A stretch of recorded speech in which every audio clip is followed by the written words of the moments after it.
Channel best kitchenette में और आज हम लोग आए अपने पातड़ी फाटा नासिक साइड पे, जहाँ पे पर्टिकुलर आज हम पूरा एक बेडरूम एंड किचन टूर करने वाले हैं। इससे पहले कि वीडियो स्टार्ट हो जाए, अगर आपने चैनल को सब्सक्राइब नहीं किया है तो चैनल को सब्सक्राइब कर लीजिए और नोटिफिकेशन के बेल आइकन कॉल पर क्लिक कर लीजिए ताकि मेरी हर आने वाली वीडियो आपको टाइम पर मिले। तो पर्टिकुलर हम जब टूर कर रहे हैं तो ये पूरा मॉड्यूलर वाला सेटअप था, जहाँ पे ऑलमोस्ट सारी चीजें आई और जस्ट वन डे में असेंबल हुआ। इस वाली प्रोसीजर के साथ हम गए हैं, इसलिए फाइनली पूरे प्रोजेक्ट को फाइनली टूर कर रहे हैं हम। यहाँ पे जो मंदिर था वो होममेड प्रोसीजर के साथ गया है, तो उसके सम क्लिप्स जब मैं उस टॉपिक पे बात करूँगी तो वो शेयर करूँगी। राइट नाउ अब हम जिस डायरेक्शन में, ये हमारा पूरा किचन वाला पार्ट था। यहाँ पे हमारा कलर पैलेट बहुत ज़्यादा क्लियर था बिकॉज ऑलरेडी जो टाइल्स है वो टाइल्स हल्के से क्रीमी शेड के है, जिसमें जो टेक्सचर है उस अकॉर्डिंग ये डिसीजन लिया गया है कि यहाँ का कलर पैलेट उस थीम के अकॉर्डिंग डिजाइन करना चाहिए।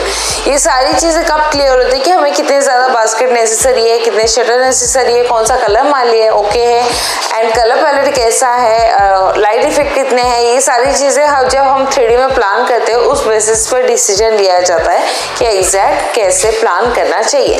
राइट नाउ यहाँ पर हम जब देख रहे हैं, यहाँ पे एकदम स्ट्रेट किचन है जहाँ पर नेसेसरी हमारी 5 बास्केट्स और 2 पुल आउट की नीड थी, तो यहाँ पे हमने 5 बास्केट्स ऑर्गेनाइज कर दिए। सबसे पहले जहाँ पे भी आपका कुकिंग पोजीशन आता है वहाँ पे हमारा कटलरी वाला सेक्शन आएगा, जहाँ पे ऑल बास्केट्स रिमूवेबल है, इजीली निकाल के वॉश करके ड्राई करके रिटर्न हम अंदर रखते हैं। आप चाहे तो ऐसे सेगमेंट में मैट भी यूज करते हैं, जैसे कि इस तरह से हमने यूज किया है कि अगर बाय डिफॉल्ट बास्केट में कुछ गिर भी जाए, ऑब्वियसली वायर बास्केट है, कुछ गिर भी जाएगा तो नीचे काफी सारा बर्तन गंदे हो जाएंगे। तो अगर इस तरह की मैट आप ऐसे में यूज करते हैं तो काफी ज्यादा अच्छा रहेगा। अगर कुछ बाय डिफॉल्ट गिर भी जाए तो आप इजीली उतने ही बास्केट की चीजों को वॉश करके रिटर्न रख सकते हैं। ये 3 बास्केट, देन ये 2 बास्केट और ये मिडल में एक पुल आउट, जहाँ पे आपका जो भी नेसेसरी मटेरियल है, क्योंकि यहाँ पे कैबिनेट का प्रोविजन नहीं है, तो जो बार बार यूज होने वाली मसाले की बर्नियाँ हैं वो हम इस वाले डायरेक्शन में रखते हैं ताकि इजीली हम यहाँ से एक्सेस कर सके। इस तरह के पुल आउट हमने 2 ऑर्गेनाइज किए हैं क्लाइंट के नीड के अकॉर्डिंग। तो यहाँ पे जो छोटी छोटी बर्नियाँ थी हमारे मसाले की वो इस डायरेक्शन में आ गई है और यहाँ पर हमारे कुछ सब मटेरियल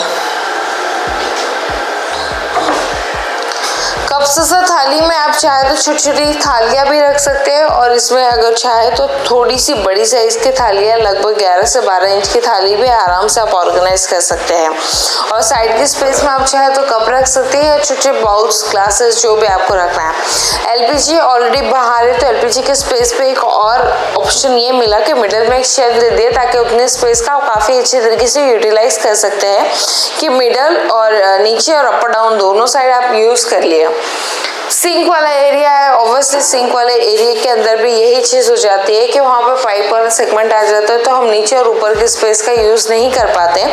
तो यहाँ पर भी हमने जस्ट फ्रंट वाले पोजीशन में एक शेल्फ ऑर्गेनाइज कर दी ताकि आप उस शेल्फ पे भी सम कुछ चीज़ें भी ऑर्गेनाइज कर सकते हैं, उसका यूज़ कर पाओगे।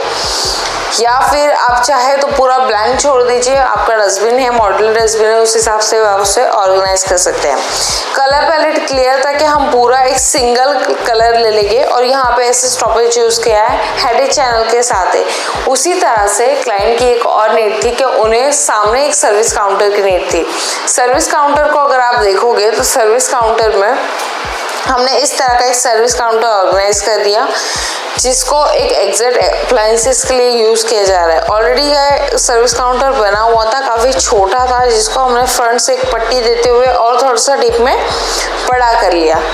सर्विस काउंटर के ऊपर 36 mm का ब्रॉड पैनलिंग दे दी ताकि इसके ऊपर आप जितने भी अप्लायंसेस यूज करो, क्योंकि ऑलरेडी यहाँ पे स्विच बोर्ड था तो ये अप्लायंसेस एक्सेस करने के लिए काफ़ी ज़्यादा अच्छे से टॉप काउंटर हो गया। आप चाहे तो सब यहाँ पे ब्रेकफास्ट, टी टेबल जो भी है, बच्चों को फास्ट अगर कुछ करना है उस हिसाब से भी इसे एक्सेस कर सकते हैं। ऊपर 2 शटर्स का एक कैबिनेट ऑर्गेनाइज कर दिया जिसमें आप चाहे तो सम क्रॉकरीज है आपकी, उस हिसाब से भी आप इसे एक्सेस कर सकते हैं। उसके बाद जैसे ही हमारा किचन टूर कंप्लीट होता है, इसी तरह से हम डायरेक्टली बेडरूम में टूर कर लेते हैं। राइट नाउ अब हम मास्टर बेडरूम में हैं। लाइट जा चुकी है तो थोड़ा बहुत हमें लाइट का इशू आने वाला है इस पूरे शूट में। तो पहले मैं ब्रीफली आपको एक चीज बता दे रही हूँ, जो कलर पैलेट है उसके ऊपर अगर हम पर्टिकुलर टूर करेंगे तो यहाँ पर जितना भी फर्नीचर इस बेडरूम में वो पूरा ही मॉड्यूलर के साथ था। यहाँ पे हमने 6x7 का वार्डरोब ऑर्गेनाइज कर दिया। इनसाइड हमारा स्टैंडर्ड बहुत ज्यादा क्लियर था कि हम लोग पूरा एक ladies compartment then gents compartment थे। उसके बाद हमारा यहाँ पे जो हैंडल का फिनिश का बात था, तो यहाँ पे हम पूरा सिल्वर थीम के साथ कंटिन्यू किया है हमने, क्योंकि ऑलरेडी क्लाइंट का जो सेकंड बेडरूम है एक्चुअल में देखा जाए तो ये पूरा 2 BHK फ्लैट है, जिसको हमने पूरा 1 BHK के अकॉर्डिंग ऑर्गेनाइज किया है। और यहाँ पे एक स्टोर रूम मिला था जहाँ पर हमने एग्जैक्ट मंदिर डिलीवर किया है, उसकी शॉर्ट क्लिप मैं आपके साथ शेयर कर रही हूँ। और यहाँ पर जैसे वार्डरोब ऑर्गेनाइज हो जाता है, बिल्डर की तरफ से लॉफ्ट था, तो लॉफ्ट के ऊपर ऑलरेडी पीओपी इसको डिस्टर्ब कर रही थी, तो हमने जस्ट पट्टा दे दिया और देन उसके बाद हमने जस्ट शटर देते हुए इसे पूरा हाइड कर दिया और हैंडल्स दे दिए। उसके बाद यहाँ पे एक बहुत प्यारा सा ड्रेसिंग टेबल ऑर्गेनाइज हो गया। ड्रेसिंग टेबल में लाइट भी ऑर्गेनाइज हो गई है, बैक साइड से स्टोरेज आ गया, नीचे 2 ड्रावर्स आ गए, उस हिसाब से सिस्टम प्रॉपर सेट हो गया। और उसके बाद बेड आ गया है। बेड में भी सेम हमें बैक साइड पे पिलर फेस हुआ था, तो यहाँ पर हमने उस पोजीशन को भी प्रॉपर तरीके से पैक कर दिया।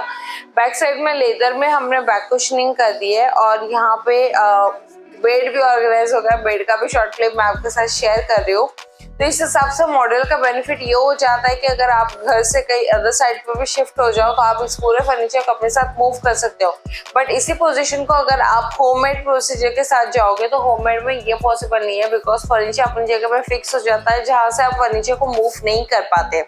मॉडल का बेनिफिट ये भी है कि सम टाइम बाद अगर आपको यही सेम मटेरियल को बाजू वाले बेडरूम में शिफ्ट करना तो काफी इजीली आप इसे शिफ्ट कर सकते हो और अपने बेडरूम को अच्छे नए तरीके से और भी ज्यादा कन्वर्ट करके नया फर्नीचर लाकर सेट कर सकते हो। रही बात 3D की, तो ये जितना भी पहले हमारा थीम डिसाइड हुआ था कि कहाँ पे कौन से कलर लेने चाहिए, कौन सा हैंडल लेना चाहिए, कौन सा कुशन लेना चाहिए और एग्जैक्ट किस डायरेक्शन में कौन सा सेटअप रखना चाहिए। बेड का हमारा पहले इस तरह से भी प्लान था, देन हमने सोचा था कि यहाँ पे वॉशरूम एरिया है, यहाँ पे कबर्ड वाला एरिया हम डिसाइड करने वाले थे। बट ये सारी चीजें हमारी बहुत टाइम के बाद क्लियर हुई जब एग्जैक्ट हम 3D प्लान के साथ जाते हैं। 3D प्लान में ये सारी चीजें कंसर्न की जाती है और एग्जैक्ट देखा जाता है कि रूम में अगर फर्नीचर इस हिसाब से आप रखते हो तो कितना अवेलेबल स्पेस मिलता है जहाँ से आप इजीली पूरे बेडरूम को इजीली एक्सेस कर सको। बिकॉज यहाँ पे अटैच बालकनी भी है, अटैच वॉशरूम भी है और हमारा डायरेक्टली नॉर्मल डोर है और एक तरफ से विंडो है।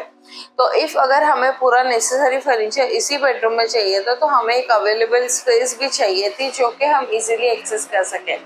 फाइनली एक और एरिया है कि वहाँ पे कॉमन वॉश बेसिंग एरिया है जहाँ पे हमने जस्ट शटर देते हुए हाइड कर दिया। तो अभी लाइट नहीं है तो फिर भी मैं उसका एक पिक्चर आपके साथ शेयर कर लूंगी।